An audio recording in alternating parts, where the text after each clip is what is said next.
Estamos ao vivo. Olá para quem está entrando aqui pela transmissão do YouTube. Sejam muito bem-vindos. Estamos chegando ao finzinho da nossa conferência, a quarta conferência da qualidade corporativa.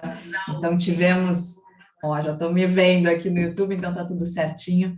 Desde ontem estamos aí numa maratona de conteúdos, mas também práticas para a gente conectar o assunto dos ambientes físicos, né, do design, da arquitetura, com a questão da saúde mental, do bem-estar, da qualidade de vida. Então, de que forma que uma coisa pode ter relação com a outra? Essa foi uma edição especial, está sendo ainda, né, uma edição especial deste ano da Conferência da Qualidade Corporativa, justamente em função do momento em que a gente está vivendo. Então, muitos profissionais da área da arquitetura e do design, assim como eu, provavelmente já devem ter percebido que a forma de projetar os escritórios e os ambientes de trabalho em geral mudaram, porque o modo de trabalhar mudou, mas também porque as pessoas mudaram. As pessoas estão diferentes. E para a gente conseguir fazer esses ambientes mais assertivos, mais humanos mesmo, a gente precisa entender como estão as pessoas hoje. Então, foi a partir daí que surgiu a ideia de fazer este evento, inclusive vendo, né, que hoje a boa parte da humanidade que está passando por esse período de pandemia, está também sofrendo com muitos desafios em relação à saúde mental. Então, foi por isso que a gente quis conectar esses assuntos através de diversos talks com diversos especialistas de diferentes áreas. E como a gente vem falando, é tão impressionante, agora já no segundo dia, começar a conectar cada um dos pontinhos que a gente falou, e apesar de terem sido profissionais de áreas diferentes, com conteúdos que se conectam, e o quanto tudo isso não é importante para a gente ampliar nossa consciência sobre a forma como a gente vem desenvolvendo o nosso trabalho. Então, gente, sejam muito bem-vindos a esse próximo talk que nós vamos entrar agora. Então, é o último talk desses 2 dias, depois a gente ainda tem uma sessão de break prático, que, aliás, esses breaks têm sido sensacionais para a gente colocar em prática, se experimentar diferente, ao menos nesses 2 dias, né? Para que possam ser 2 dias mais leves para a gente também. Então, já tivemos aí exercícios físicos, já tivemos alimentação consciente, já tivemos consciência corporal, vamos ter musicoterapia em seguida. Então, são essas pequenas práticas que a gente pode experimentar nesses 2 dias, mas por que não depois trazer para o seu próprio dia a dia, para que daqui a pouco a gente consiga ter um estilo de vida aí mais saudável. Então, esse é o propósito desta conferência desse ano, e vale dizer que o único interesse que a gente tem aqui é provocar discussões e despertar consciência sobre esses assuntos. A gente não tem nenhum interesse financeiro aqui, esse evento não tem fins lucrativos.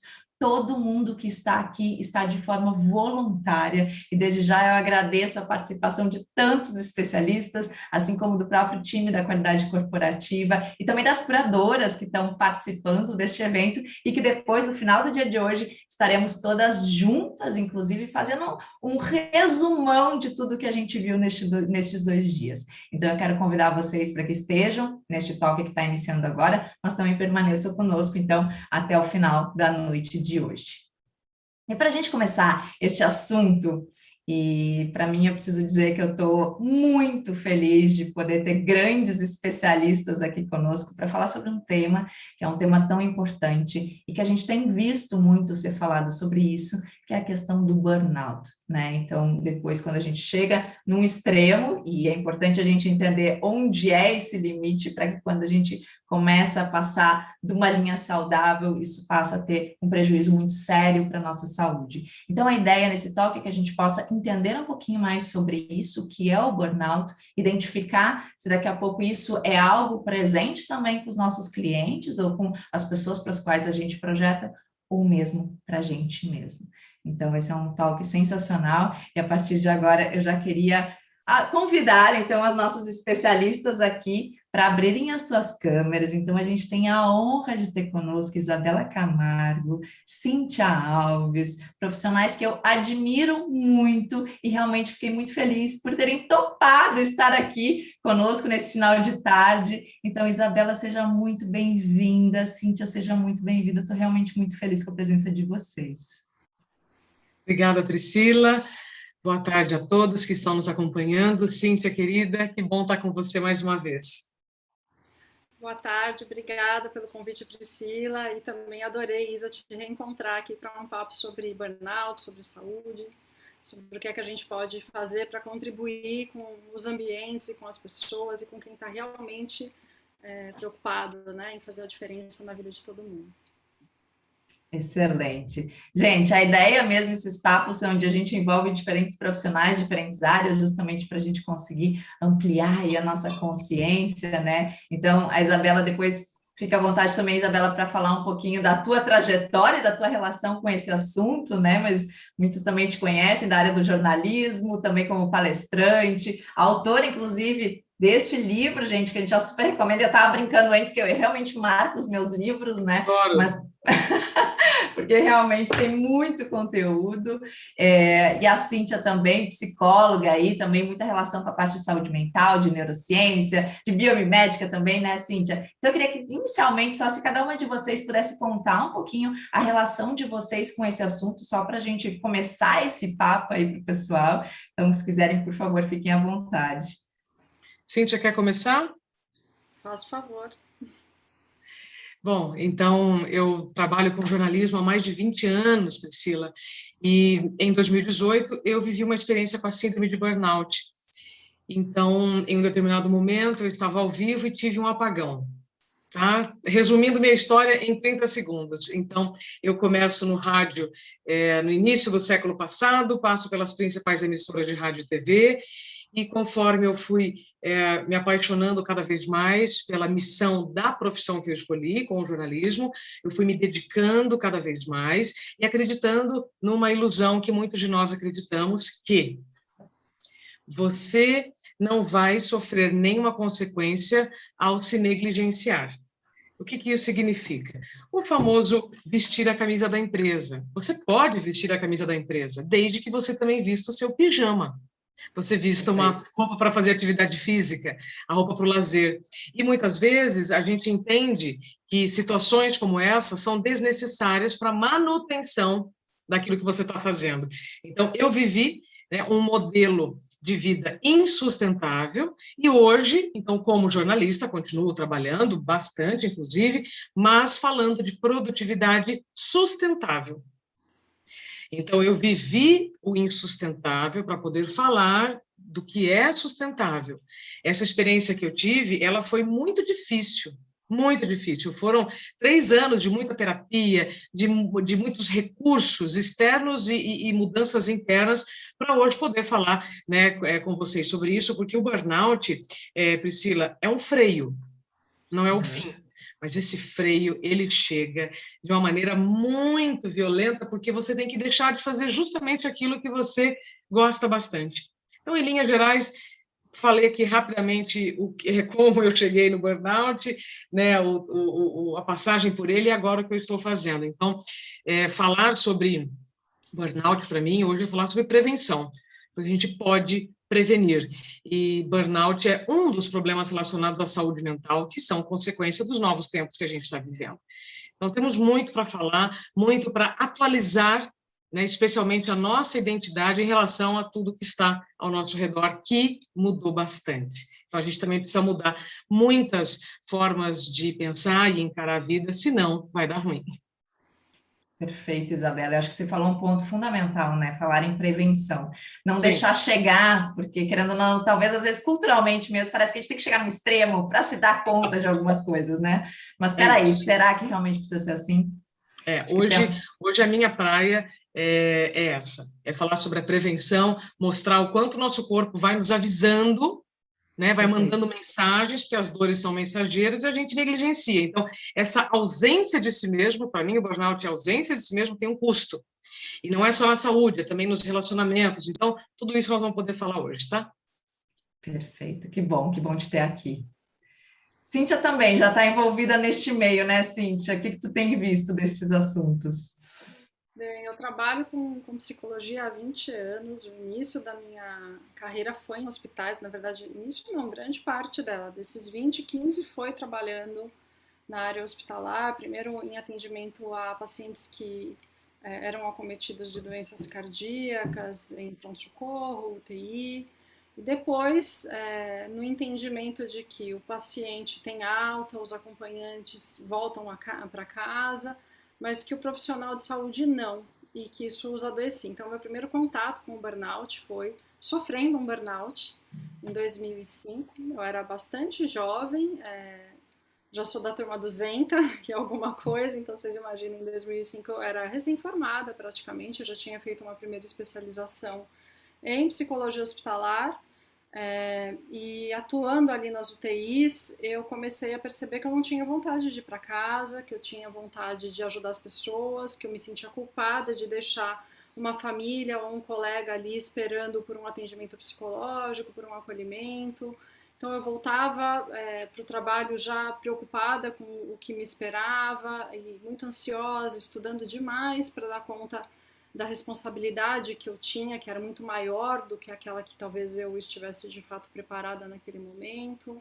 E aí, descobrindo o burnout, eu fui não só me tratar, como estudar o tema. E descobri que era muito novo à época, né? Então, tive a oportunidade, depois de ser convidada por um grande hospital, para criar um programa de saúde mental para os funcionários, para os médicos, enfim, equipe multiprofissional.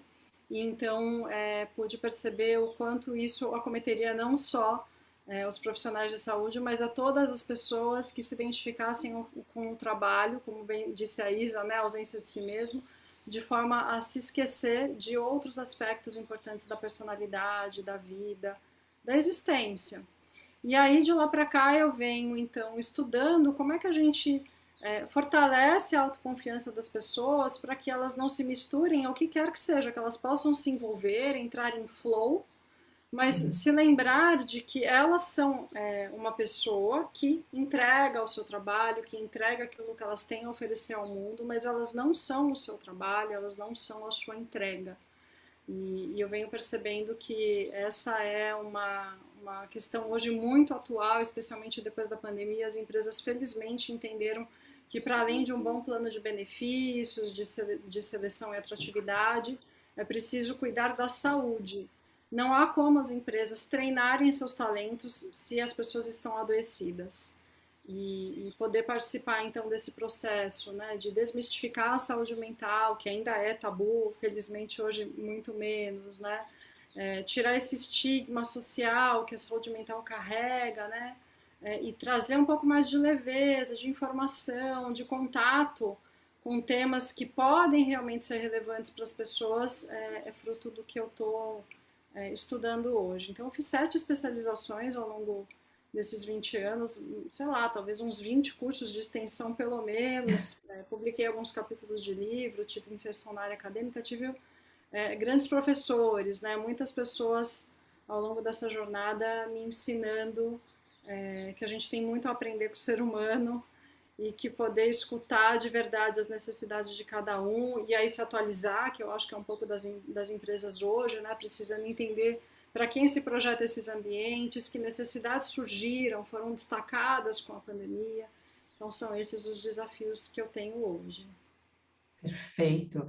Nossa, Cíntia, você falando, né, e traz justamente essa questão de, neste momento, parece que tem mais voz esse assunto, né, e por um lado, com todo respeito a tudo que aconteceu com a pandemia, está acontecendo, mas que bom que está tendo a oportunidade, talvez, de falar um pouquinho mais sobre esse tema. Até hoje à tarde, pela manhã, a gente teve um talk aqui com a diretora de RH da P&G, e ela comentando de várias estratégias que eles estão adotando com os colaboradores, inclusive achei demais uma, que é um bloqueio na agenda nas sextas-feiras à tarde, que é tempo para você, né? Então, o quanto que também, neste momento de pandemia, quem está trabalhando em casa não está se excedendo em carga horária de trabalho, com essa dificuldade de achar um limite, e que a gente a organização botou na agenda, bloqueou as agendas sexta-feira à tarde como tempo para você. Então, parece que algumas organizações realmente estão, de uma forma genuína, entendendo a importância desse assunto e o quanto que se deixar de lado o prejuízo que não vai se ter, né? A Nike liberou os funcionários por uma semana para descansar. Foi a notícia que saiu no Exame no fim de agosto, é uma notícia que repercutiu bastante, a Nike liberando os funcionários em nome da saúde mental, era esse o headline, né? Em nome da saúde mental, a Nike libera funcionários por uma semana para oferecer descanso. Não é que os funcionários estavam sendo liberados para buscar uma habilidade, fazer um curso, não, era para descansar. Olha o cúmulo que nós chegamos. A gente precisa, né, que alguém de fora nos diga, descanse. Então, tem de tudo, né? Tem tanto empresas que não estimulam essa pausa, mas as empresas que já estão atualizadas a esse novo estilo de vida, em que a nossa força mental precisa de dignidade, precisa de espaço, essas empresas já colocam a saúde mental entrando pela porta da frente. A saúde mental não entra mais pela porta dos fundos em muitas empresas. Então, que sejam exemplos, então, cada vez mais recorrentes, para que o ser humano, né, as equipes sejam impactadas da melhor maneira. Eu até te ouvindo falar, Isabela, até lembrei, acho que de uma outra fala tua, que em algum outro momento eu ouvi, que você fala, né, de realmente ter o tempo para descansar, e não é para botar outras coisas ali, né? E daqui a pouco, não, então eu tenho esse horário, então eu já vou fazer tal curso, já vou fazer... Chega um momento, e daí eu queria ouvir um pouco vocês sobre... Acho que a gente poderia começar falando um pouquinho sobre, de fato, o que é o burnout, né? E contextualizar bem, e depois começar a entrar no que seria essas... Onde é que está o risco?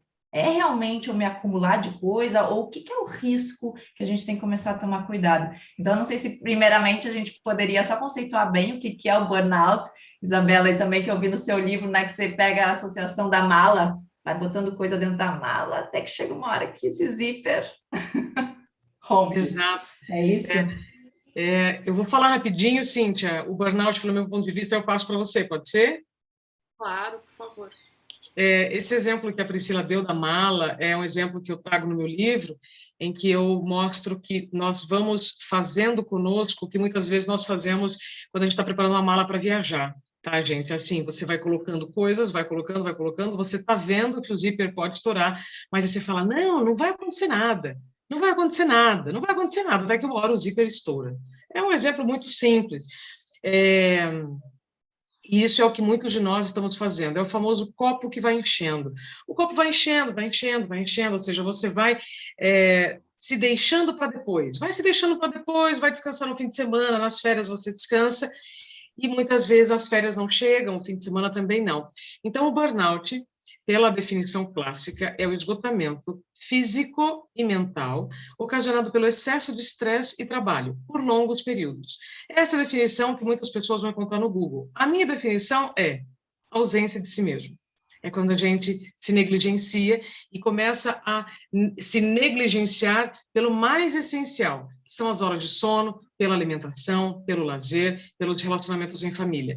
Coisas que, Priscila, a gente vai realmente abrindo mão por conta de uma agenda cada vez mais cheia e um tempo para si cada vez menor. De novo, que a gente vive essa ilusão de que isso não vai trazer prejuízos para mim. Que prejuízo será se eu colocar limites no meu trabalho. Uma coisa que eu aprendi, eu até nesse domingo eu publiquei um outro artigo na revista Você RH, o título é Dizer Não é o Novo Sim.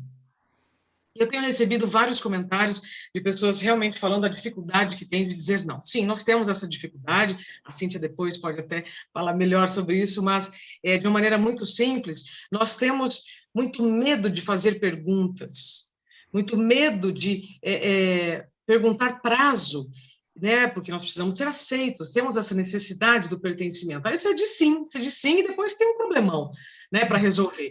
E o burnout é mais ou menos isso. Você vai dizendo sim para mais trabalho, para mais compromissos, todos os convites parecem oportunidades, mas se você estiver presente, sem estar no piloto automático, você vai poder escolher melhor. Eu hoje, para escolher estar aqui com vocês, eu tive que tomar uma decisão. Eu abri mão de outras coisas para estar aqui com vocês. Eu não posso aceitar tudo que eu gostaria de fazer. Então, não é dizer não para aquilo que você não quer, é dizer não também para aquilo que você quer, mas que tem limite. E no ambiente profissional, isso é muito comum. E você vai aceitando, você vai fazendo, você quer mostrar o seu valor, por isso que o burnout entre 20 e 30 anos, ele é muito comum, porque a galera está começando, né? A Fernanda Takai falou sobre isso, inclusive, tá no meu Instagram, né? No início da carreira ou no início de um projeto, você topa tudo, e aí você vai indo, até ter um problemão aí de saúde, que pode ser o burnout, como pode ser um AVC, como pode ser um infarto, outras consequências dos excessos de trabalho, né, Cíntia? Então, eu vou parando por aqui, só trazendo que o burnout é a consequência da sua negligência. Então, uma coisa é o ambiente que você trabalha. A outra responsabilidade é o que você faz com esse ambiente que você trabalha. Como você vai reagir diante, né, do ambiente que você está inserido. Ou seja, é um estresse mal administrado, Priscila. Perfeito. E até você falou, né, o dizer não e os grandes desafios, quando a gente ama o que a gente faz e quando tudo parece realmente uma oportunidade sensacional, né, e o quanto isso se torna muito desafiador, exatamente. O exemplo da mala para viagem, eu acho que ele ilustra bem o que a gente acaba fazendo conosco, e muitas vezes essa mala ela pode ir para conserto e pode voltar a rodar, né? Muitas vezes essa mala não volta a rodar. A mesma coisa acontece com a gente. Muitas pessoas chegam a um nível de burnout, ultrapassam o burnout que depois tem um AVC ou infartam. Em outros casos, né, momentaneamente vão ter um apagão, como eu tive, vão precisar se afastar do ambiente estressor por um período, mas depois retomam suas atividades. Mas, diferente do que antes, sabendo colocar os seus limites. Sabe que eu acho que esse também é um desafio que principalmente no trabalho, e com esse tema fica evidente, mas é da gente culturalmente ressignificar o processo de tomada de decisão, né? Como a Isa mencionou aqui, para ela estar aqui, ela precisou de um processo decisório, mas em geral nós estamos pertencentes, que também é uma necessidade, né, de pertencimento. Então, muitas vezes essa necessidade de pertencimento nos leva a uma cultura paternalista, em que a gente fica esperando que nos digam se e quando a gente pode pausar, e com o que a gente deve trabalhar, e como é que a gente deve fazer escolhas, e como a Priscila também mencionou, né, essa questão de não, tudo parece uma grande oportunidade, porque na verdade tudo é, cada dia é. Cada dia traz para nós grandes desafios, mas é preciso escolher. E essas escolhas, que significam esse sim ou esse não, quando não muito maduras, ou quando a gente está com a autoconfiança abalada, ou quando a gente sente medo do processo decisório, quer seja porque a gente depende daquela condição social do trabalho, ou financeira, ou ainda daquela identidade que o trabalho empresta, então você passa a ser quem? Ah, eu sou a Cíntia da X empresa, né? Como assim sou da? Eu não consigo deixar de perceber que quando a gente se comunica, a gente entrega muitas das nossas crenças, né? Então, acho que o primeiro desafio, que também é parte importantíssima da prevenção, é a nossa autonomia, é resgatar o direito de fazer o que a gente pode a respeito daquilo que nos acontece. E isso implica em perdas e ganhos, isso implica em autorresponsabilidade, isso implica em reconhecimento das próprias necessidades. E diferente do que apregou o paternalismo, em que a gente espera que o político resolva, que o chefe defina, que o presidente da empresa perceba, que o nosso cônjuge ou parceiros ou amigos nos deem um toque e venham nos tirar daquela condição, porque não é só dar o toque, nossa, você está trabalhando demais. Sabemos, somos muitas vezes nós que escolhemos até por isso, né?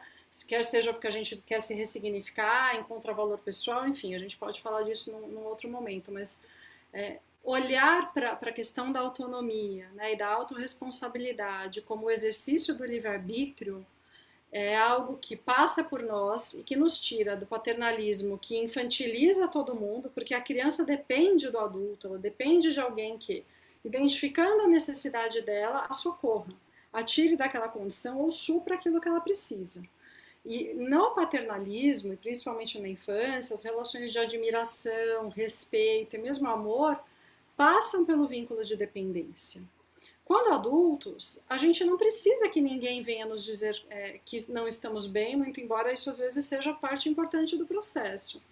Mas às vezes a gente se abandona, né? A gente deixa de cuidar da gente e fica esperando que alguém venha nos sinalizar. Então eu achei fantástica a campanha da Nike, de algumas outras empresas com maior ou menor descrição, maior ou menor intervalo, de mostrar que a pausa ela é permitida, mas ainda assim nos reforça esse lugar, alguém tem que nos dizer. E aí eu fico pensando muito nesse conceito de empresas humanizadas, né, que vem sendo faladas. Qual é a empresa que não precisa de um único ser humano? Assim, eu não Uhum. conheço. Né? Então, assim, essa ideia de humanização que se falava há tempos atrás em saúde mental, em relação aos profissionais, sempre me assustou. Não nos desumanizamos, somos humanos.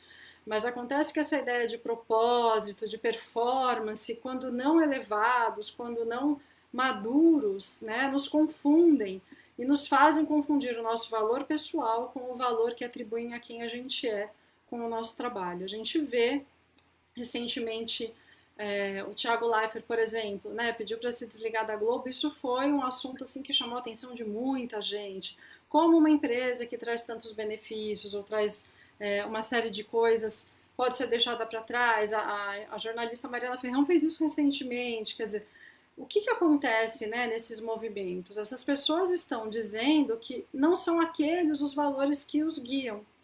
E a gente, antes de começar aqui, né, a nossa sessão especial, estava falando sobre viver em São Paulo, ou viver em grandes Uhum. centros, ou o êxodo, né, que aconteceu das grandes cidades com a pandemia. Por que a gente não pode se permitir perguntar qual é o valor do trabalho ou o papel do trabalho de tempos em tempos nas nossas vidas? Porque se a gente continuar deixando isso nas mãos das empresas, o lucro é sempre o resultado final. E aí a gente acaba se tornando parte que compõe o número, ao invés de sermos pessoas nos relacionando, gerando valor, como diz lá o Simon Sinek, né? O jogo Uhum. infinito, né? Gerando valor realmente para a instituição, para a sociedade, para as empresas como parte dinâmica disso que a gente tem aqui. Então, talvez as empresas possam perceber que o colaborador é um ser humano que tem limites e que tem que se cuidar. Mas a empresa precisa também não só educar os seus funcionários e as suas lideranças para entender qual é o valor humano e qual é o limite humano como potência e não como algo negativo, e projetar ambientes que acolham necessidades que, como nunca, precisam ser atualizadas hoje. E que te concluindo junto aqui, enquanto você estava falando, estava pensando, e que deem essa oportunidade da autonomia que você falou, né, Cíntia? Eu vejo, às vezes, nos projetos que a gente desenvolve, muito vem solicitações de, vamos fazer uma sala de descompressão, né, com uma mesa lá de ping-pong, com não sei o quê, mas se é, às vezes, uma empresa que tem uma hierarquia super rígida, às vezes o próprio colaborador não se sente à vontade de utilizar isso, né? E pode ter, não sei, queria até ouvir vocês um pouco sobre isso, porque daqui a pouco pode ter até um efeito oposto de ridicularizar, Já às tem, vezes, uma ação, né? Então, pois já é. tem.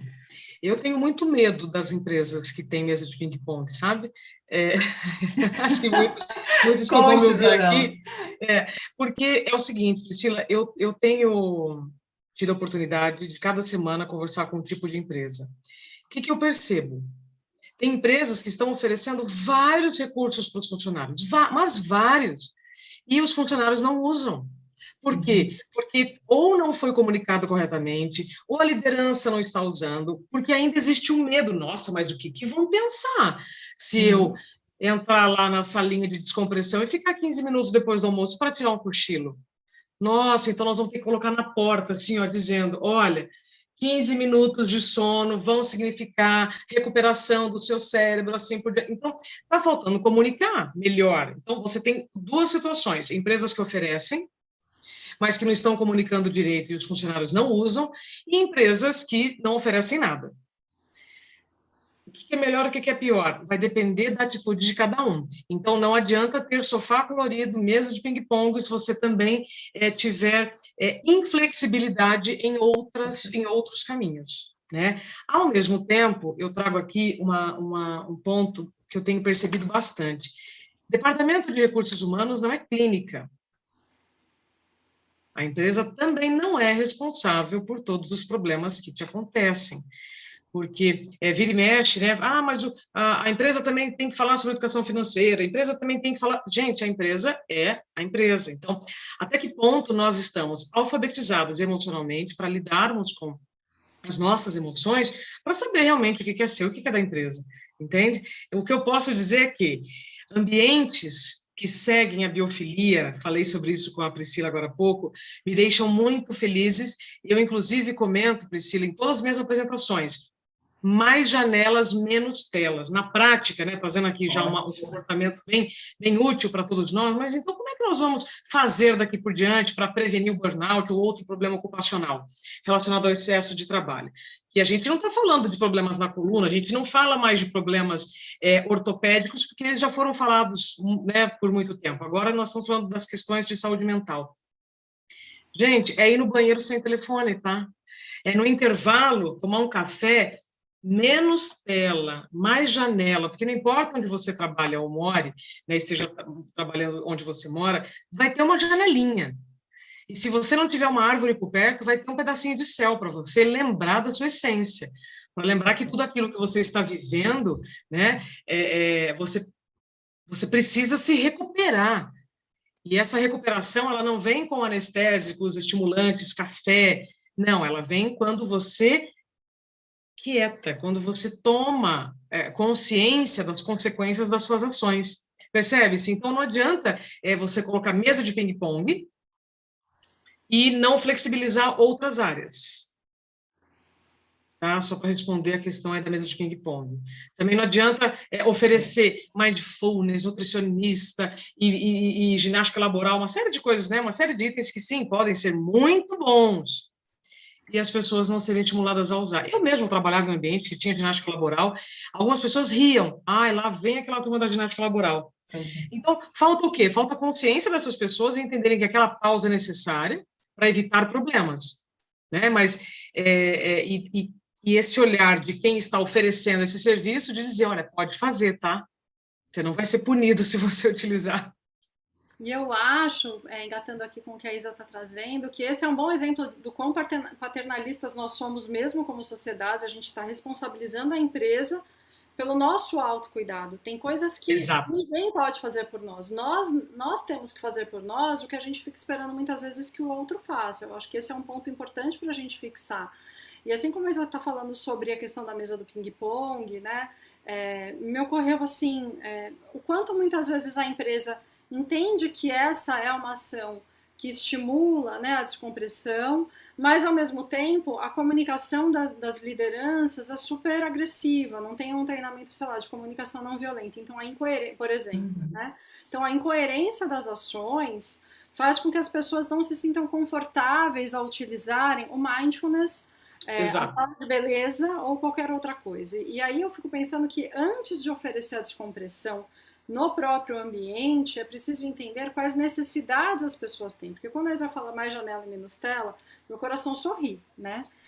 Vocês podem ver que aqui atrás de mim tem uma grande janela, que é para eu poder, até pela tela, enxergar, se for o caso, o que está por aqui. Mas o fato é que a gente precisa perguntar para as pessoas o que é que elas estão precisando hoje, né? Tem uma série de pesquisas sendo feitas agora, para o retorno das atividades presenciais nas empresas, o que é que mudou, o que é que as pessoas precisam, o tão famoso, né, esperado cafezinho que a gente tinha no dia a dia, que era o momento da troca, de falar do final de semana, de uma série no Netflix, enfim, né, de falar da vida, era o momento da pausa, né, que existia, mas e era algo pelo qual as pessoas queriam voltar a trabalhar no início da pandemia, principalmente. Mas por quê? Porque elas tinham como desafio a adaptação no seu próprio ambiente em casa, que embora fosse seu ambiente, dependia, portanto, da sua responsabilidade de acomodar as coisas, e isso é difícil, eu prefiro que a empresa que resolva, que alguém resolva, então eu resolver o meu ambiente para que eu entenda o que me torna mais ou menos produtivo, já é um desafio.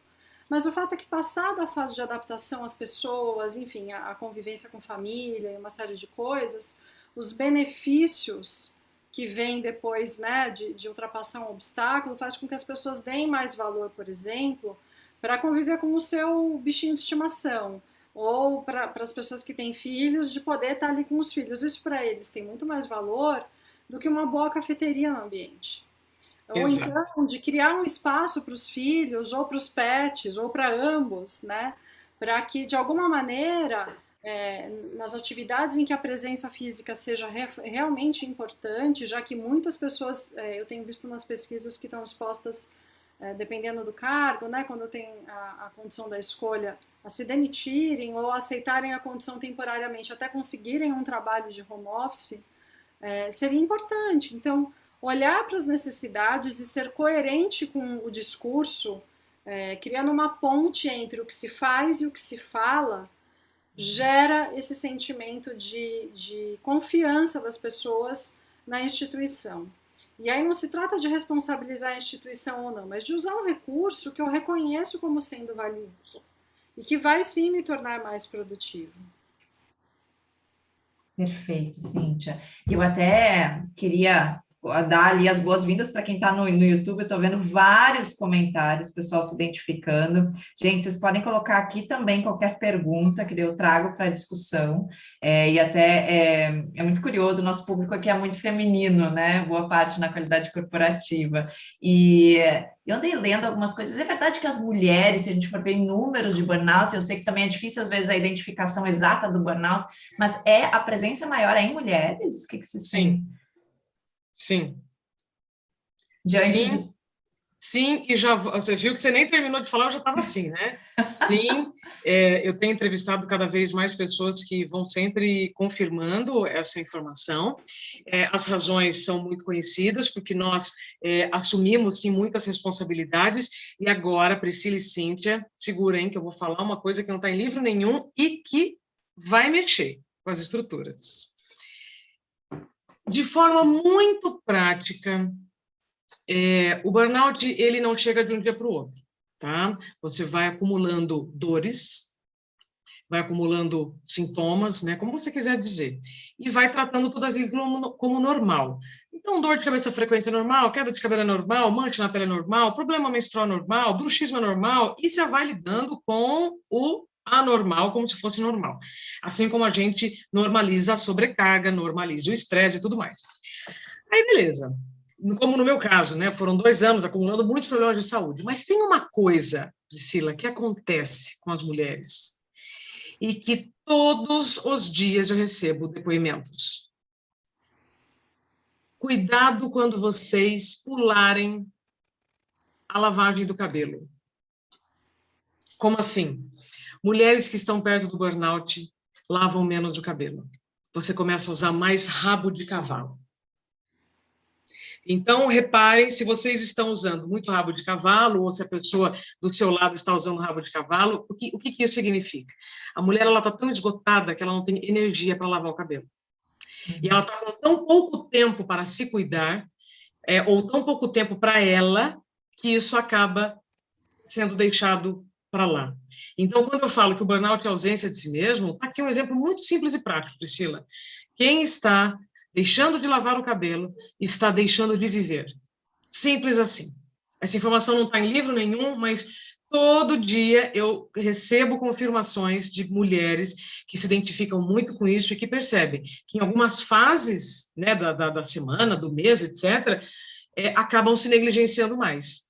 Só que quando você tem 20 e poucos anos, a sua negligência ela tem uma consequência.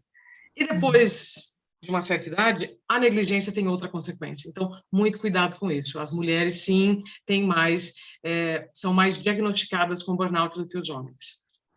Olha só, Isso eu acho que tem a ver também com a fisiologia, né? Se a gente fala um pouco de neurociência, a mulher experimenta o estresse, que é um dos principais sintomas, né? É um estresse crônico, é uma das coisas que caracteriza o burnout, mais do que o homem, porque fisiologicamente o homem ele é dotado de hormônios que o fazem, diante de situações de ameaça, lutar ou fugir. Exato. A mulher não. A mulher, diante de situações de ameaça, ela vai checar como é que ela pode cuidar ou colaborar. O que faz com que, então, ela não olhe para ela, ela olhe para o outro. E a mulher, em geral, ela é conhecida por ser multitask, né? Homens também, mas as mulheres mais pelo acúmulo de funções e tudo mais. Mas a neurociência também nos diz que multitask não existe. A nossa mente ela dá conta de fazer uma coisa de cada vez. E estar fora do piloto automático exige uma certa tolerância à frustração, porque a gente está sempre se compensando. Por que a gente vê empresas em que nos ambientes existe uma copa cheia de opções de guloseimas, de cafés de todos os tipos e tudo mais? Porque as pessoas, quando estressadas, elas querem uma recompensa imediata. E aí o chocolate, o bolo, o que tiver ali acessível, traz para elas aquela sensação de calma, de distração e prazer, e com isso elas vão acumulando um pouco mais de funções ou de incômodos, sem cuidar de fato do que é que está gerando esse desconforto. Então, quando a Isa fala que a mulher não está lavando o cabelo, isso é um exemplo claro que, embora não esteja escrito assim no livro, está escrito de outra forma, que é essa. A mulher olha muito para o outro e deixa de olhar para si. Quando ela para de olhar para si, para só olhar para o outro, ela começa negligenciando o cabelo, e depois ela vai estar negligenciando a própria saúde e a saúde da família, quando é ela a principal provedora de cuidados.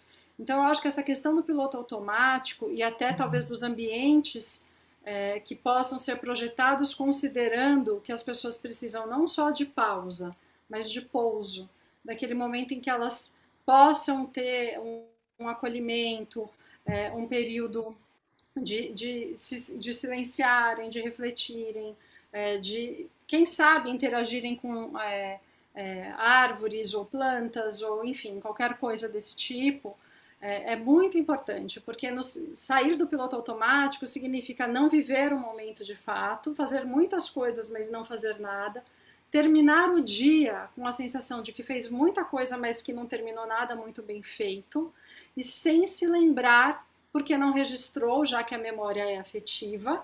Não adianta você fazer uma coisa aqui e estar com a cabeça em outro lugar, a sua memória não vai se relacionar com esse fato, e rapidamente você vai perder esse registro. Quando isso acontece esporadicamente, a gente não precisa se preocupar. Agora, quando isso vira uma rotina, ao final do dia a gente esquece quem a gente é.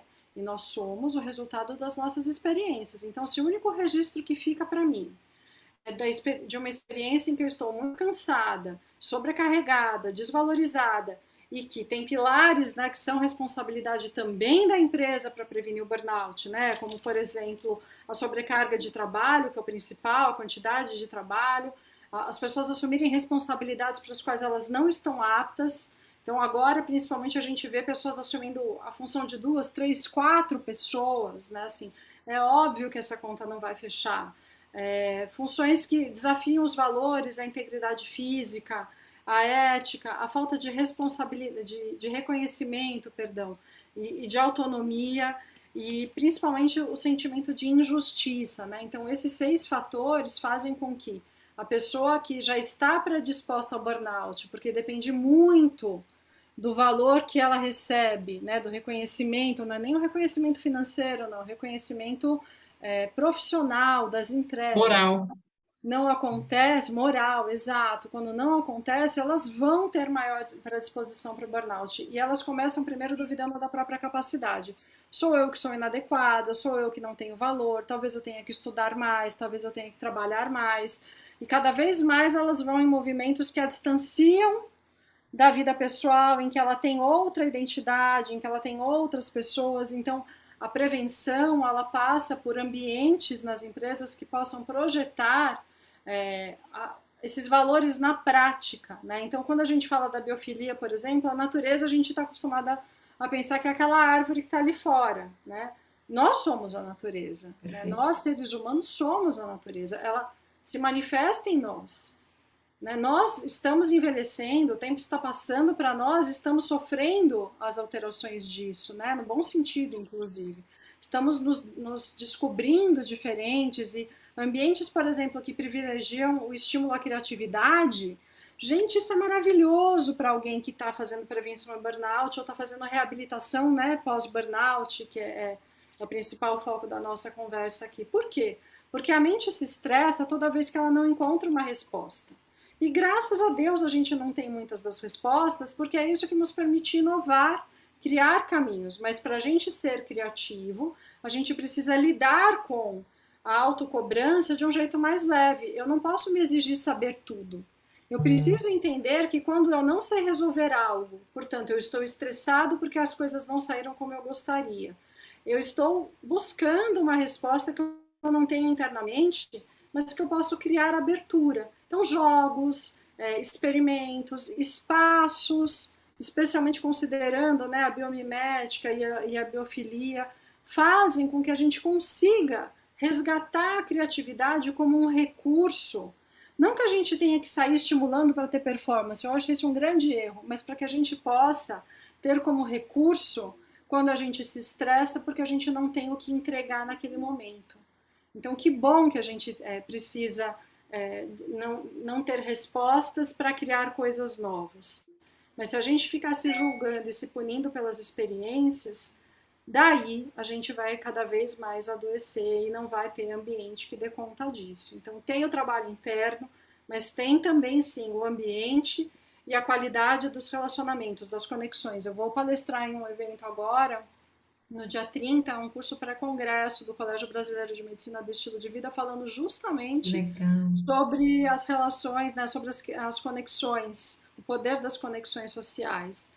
Porque a gente agora também com essa história de tela confunde conexão, né, com estar logado. E conexão é uma coisa que precisa ou não da tela, né? É aquilo que nos toca, que nos afeta, nos desperta afeto. Então, mesmo para home office, talvez a neuroarquitetura, talvez não, com certeza a neuroarquitetura tem muito para oferecer em relação a isso, né? Como é que a gente cria ambientes também na internet com ética, com boas práticas, enfim, olhando para as necessidades que surgem hoje. Há quem diga que burnout não tem cura. Eu acompanho muitos casos de pessoas que se recuperaram, mas que realmente optaram por mudar de vida. Raramente as pessoas que têm burnout voltam para o lugar onde elas foram acometidas do burnout. Assim, isso, na verdade, é até era proibido, um estímulo agressivo. Oi? Oi? Isso deveria até ser proibido. Eu tenho meus questionamentos, porque é de por uma experiência própria. violenta, né?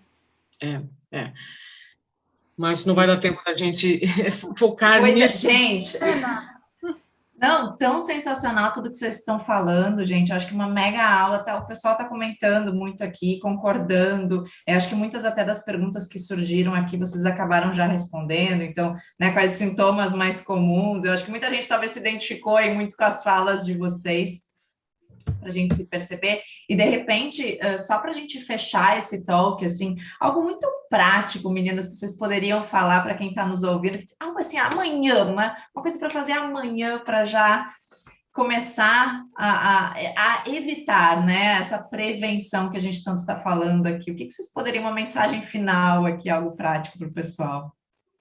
Eu sei que são talvez várias ideias aí, mas o que a gente poderia dizer brevemente? Se incluir. Se você tivesse me dado 5 segundos para falar nesse talk, eu diria, durma. Perfeito. Né? O sono é um faxineiro da saúde mental. Respiração, sono, alimentação, atividade física, são faxineiros da saúde mental. Mas a minha dica não é essa. A minha dica é, se inclua na própria agenda.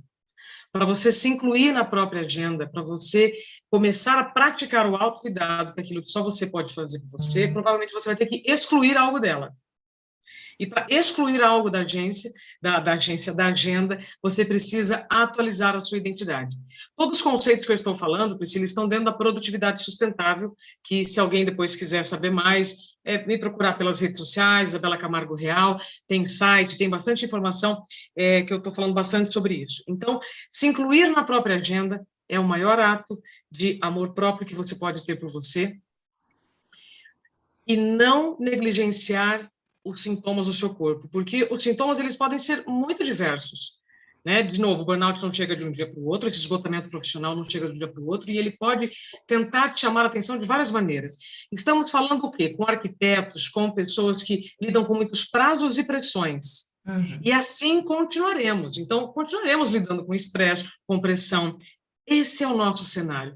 Mas o que você vai fazer com esse cenário é o que vai determinar a sua saúde mental, é o que vai determinar a sua satisfação pelo que você está fazendo ou não. Essa seria a minha dica, Priscila, é se incluir na própria agenda de verdade. Como? Dormindo o essencial, não fugindo, né? não reduzindo o tempo de banho, não fugindo de uma alimentação adequada, tudo aquilo que a gente acaba abrindo mão por achar que não vai trazer nenhuma consequência. Fazendo isso de forma presente, né, Isabela? Não é tomar banho pensando lá nas coisas, comendo, correndo, não. É realmente estar presente. Sensacional. Cíntia, o que seria a tua recomendação? Olha, eu adorei o exemplo que a Isa deu, vá ao banheiro sem o celular, porque eu acho que Ah, isso boa. faz com que a gente lembre, né, um pouquinho de que nós não somos, e não temos que nos distrair o tempo todo, não temos que ficar respondendo e olhando o tempo todo, mas esse é só um adendo para que a gente realmente faça esse exercício, tente um detox, pelo menos nesse momento, né? Mas eu fico pensando que o importante é que a gente não conceda a ninguém o direito de dar significados no nosso lugar para as coisas que nos acontecem. Não se trata do que a vida fez com a gente, mas do que a gente faz e daquilo que a vida fez da gente. Então, a gente está falando aqui com pessoas que têm uma série de desafios, né? Algumas talvez já estejam em burnout ou em vias de perceber que o limite está muito próximo, que a gente possa perceber que somos nós e ninguém mais que podemos dizer se aquilo que está acontecendo com a gente é uma barreira e representa um obstáculo intransponível e a gente precisa fazer o retorno e seguir por outro caminho, ou se aquilo que a gente está vivendo é só um obstáculo para o qual eu vou precisar de mais criatividade para passar por ele, menos exigência, mais autocompaixão, e vou vê-lo adiante como ali no retrovisor como alguma coisa que fez parte do meu caminho. Então, o significado que a gente dá, por exemplo, para a palavra limite, endossando o que a Isa mencionou, que eu acho que é muito importante. Ao invés da gente olhar o limite como algo pejorativo, precisamos desafiar nossos limites, precisamos superar os nossos limites. Na verdade, a gente precisa expandir a nossa autoconfiança e utilizar-se bem dos nossos recursos. Não existe nenhuma espécie que não respeite os próprios limites e sobreviva bem a isso. Nós só somos uma espécie que não estamos extinta porque respeitamos o nosso limite. Então, ressignificar, né, trazer significados produtivos para aquilo que a gente está vivendo. Então, não deixar que o trabalho tenha um significado maior do que a sua própria existência, que a opinião de um chefe, de uma pessoa que você admire, te paralise. Então, é nesse sentido que eu falo, né, de que o significado das coisas, ele mora em nós. E às vezes a gente precisa silenciar e confiar que aquela resposta, mesmo simples, é a mais genuína e a mais preciosa que a gente precisa. Lindo, gente. E ouvir o nosso corpo, né? Que daí conecta com tudo que vocês falaram. Ai, meu Deus, eu estou muito feliz mesmo. Que oportunidade ter vocês juntas aqui. Eu acho que foi incrível. Eu Para quem amei. assistiu aqui também, ó, consegue dar like 2 vezes? Ai, adorei. Foi incrível mesmo. Muito obrigada pela escolha do tempo de cada um de vocês de estar aqui. É uma honra muito grande e que essa fala, esse momento aqui que nos trouxe, possa ter inspirado aí outras pessoas a também olharem para si com muito cuidado e se incluírem, né? Se incluírem na agenda. Então, muito obrigada. Contatos de vocês através de redes sociais, como é que é mais fácil das pessoas acharem vocês para acompanhar o trabalho? Priscila, Isabela Camargo Real, facinho no Instagram, ali é a melhor forma de me conectar. Tem 3 TEDx dos assuntos que eu mencionei aqui, é só colocar também meu nome ali no YouTube, que vai chegar também nesses assuntos que eu tenho muito orgulho hoje e alegria de poder falar sobre prevenção. Então, estou sempre à disposição e sintonia. Perfeito. E o Produtividade Sustentável é um curso, né, Isabela? É um curso, é um curso. É Ano que sensacional. vem terão outros desdobramentos, mas por enquanto é um curso que aí no meu próprio site, isabelacamargo.com.br, tem todas as informações. Perfeito. Cíntia, também te achamos em redes sociais? Sim, sim. Pelo meu Instagram, que não é tão simples quanto o da Isa, mas é o @_C_alma. Então é um sanduíche aí, né, que é recheado pelo C, _C_alma. E no meu e-mail, faleconosco.calma@gmail.com. Muito obrigada, Adorei o Priscila, e-mail. pelo convite, adorei estar aqui.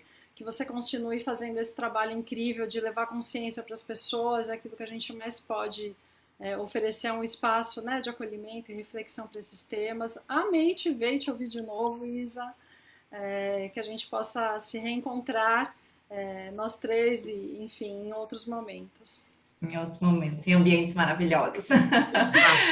Meninas, Obrigada, muito, meninas. muito Até breve. obrigada. Foi ótimo. Tchau, tchau. Obrigada. Gente, próximo talk agora, me esqueci de falar, break, musicoterapia a partir das 18 horas. Esperamos vocês aqui no YouTube.